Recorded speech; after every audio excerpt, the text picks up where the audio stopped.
खौरांगिरि गौथुमनि जे वार्कशप बे मथंगा चक बे तामुलपुराव जे जथुमनाय बे हाबाफारियाव बाहागो लानो मोननानै आङो जोबोद गोजोनग्लायनाय मोनदों। बेनि थाखाय डिजिटेल बर' खौरांगिरि गौथुमनि मानगोनां आफादगिरि आरो गाहाय नेहाथारि बिथांमोनजों लोगोसे गुबुन गुबुन बिबानगिरि बिथांमोननिसिम आङो रोजा रोजा साबायखर बावदों।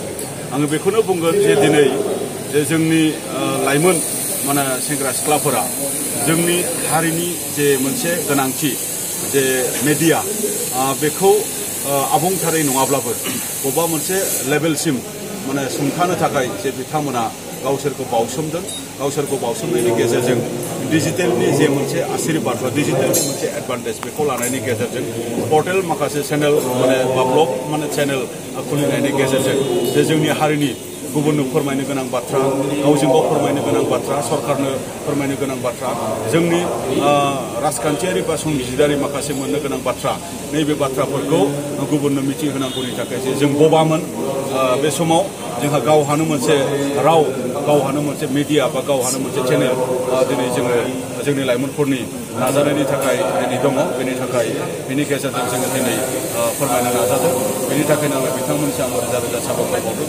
जोङो गोबां समनिफ्रायनो जोङो बुंबोबाय थादों जे दुलाराय बर' फरायसा आफादा जोंनि हारिखौ जौगाहोनांगौनि थाखाय जोंनो माने टिभि चेनेल नांगौ बा निउस चेनेल नांगौ।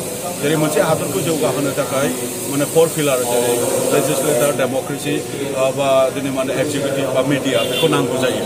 थिग जोंनि हारिखौ जौगाहोनांगौनि थाखायबो जोंनो बेफोर गासैखौबो नांगोन। बेनि थाखायनो जोङो एक्जिकिउटिभ मानसि दिहुननो थाखायबो जोङो नाजादों, लेजिस्लेचर मानसि दिहुननो थाखायबो नाजादों आरो दिनै जुडिसियारि लेभेलाव खामानि मावनो थाखायबो जोङो दिनै मानसि दिहुननो थाखाय जों बयबो नाजादों।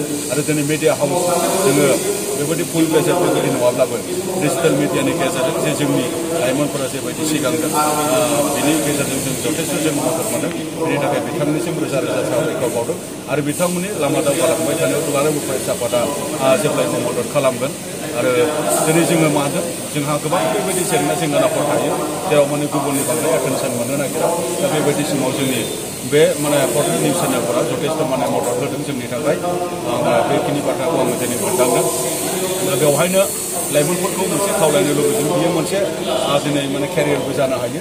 दा बेनि थाखाय जोंनि लाइमोनफोरा ओरैनो थास्लायस्लाय बेफोरबायदि माखासे केरियारफोरखौ सर्ट टार्म माखासे डिप्ल'मा बा सर्ट टार्म माखासे कर्स बा अरियेन्टेसन माखासे माने प्रग्राम बेबायदि मोनसे स्किलफोरखौ माने लानायनि गेजेरजों बेफोरबायदियाव लासै लासै जुदि आवगायबोयोब्ला बिनि गेजेरजों खामानि मावनानै गोजोननायबो मोनगोन, ससाइटिनि सोमोन्दैबो मिथिगोन, डेभेलपमेन्टनि सोमोन्दैबो मिथिगोन आरो गभर्नमेन्ट प्लास माने मिडिया रिलेशनशिप माबायदि सोमोन्दो बा मिडिया प्लास माने पाब्लिक सिटिजेन माबायदि नैबे बाथ्राफोरखौ जोङो मिथिगोन आरो मोनसे देशा माबोरै रान जायो आरो मोनसे देशखौ माबोरै डेभेलप खालामनो हायो, मोनसे हारिखौ माबोरै डेभेलप खालामनो हायो, जों बे मिडियानि गेजेरजों जोङो मिथि मोनो, मिथिहायो। बेनि थाखाय बे स्कपखौ जोङो साफ्रोमबो लानो हायोबा मोजां। गोजोन्थों।